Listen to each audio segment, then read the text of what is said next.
So ಇವತ್ತು ಯಾವ್ದ್ರ ಬಗ್ಗೆ ಹೇಳ್ತಾ ಇದ್ದೀರಾ ನಮಗೆ? ಇವತ್ತು ನಾವು ಕೆರಾಡಿ ಹತ್ರ ಮುದೂರು ಹತ್ರ ಒಂದು ಮನೇಲಿ ಇದೀವಿ.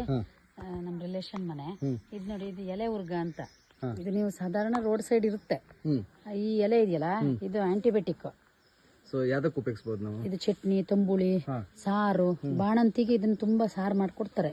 ಕಾಳುಮೆಣಸು, ಕೊಬ್ಬರಿ, ಚೂರೆ ಕೊಬ್ಬರಿ, ಆಮೇಲೆ ಕಾಳುಮೆಣಸು, ಅರಿಶಿನ ಎಲ್ಲ ಹಾಕಿ ಸಾರು ಮಾಡ್ಬೋದು. ಇದು ಈ ಎಲೆನ ಹಿಂಗ್ ತಿರ್ದು ಹುರಿದು ಬಿಟ್ಟು ತುಪ್ಪದಲ್ಲಿ ಚಟ್ನಿ, ತಂಬುಳಿ ಎಲ್ಲ ಮಾಡ್ಬೋದು. ಹೌದು, ಬಾಣಂತಿಗೆ ಇದು. ಮತ್ತೆ ಇದು ಆಂಟಿಬಯೋಟಿಕ್. ನೀವು ಇದನ್ನ ತೊಪ್ಪು ಅರ್ದು ತಲೆಗೆ ಹಚ್ಚಿದ್ರೆ ನೀವು ಹೊಟ್ಟು ಗಿಟ್ಟು ಆಗಲ್ಲ. ಆಮೇಲೆ ಆಂಟಿಬಯೋಟಿಕ್. ನೀವು ಇದನ್ನ ತಿಂದ್ರೆ ಹೊಟ್ಟೆ ಒಳಗೆ ಏನೇ ಹುಣ್ಣು ಗಿಣ್ಣು ಏನಿದ್ರು ಹುಷಾರಾಗತ್ತೆ ಅಂತ.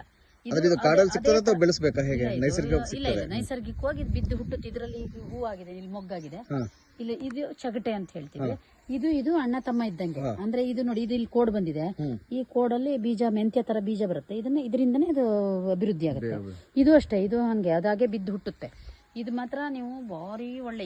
ಇದು ಮಾಡ್ತೀವಿ, ಪತ್ರೊಡೆನೂ ಮಾಡ್ಬೋದು ಇದ್ರಲ್ಲಿ. ಈ ಸೊಪ್ಪಲ್ಲಿ ಎಲೆ ಉರ್ಗ ಅಂತೀವಿ ಇದಕ್ಕೆ. ಇದಕ್ಕೆ ಚಗಟೆ ಕುಡಿ ಅಂತ ಹೇಳ್ತೀವಿ.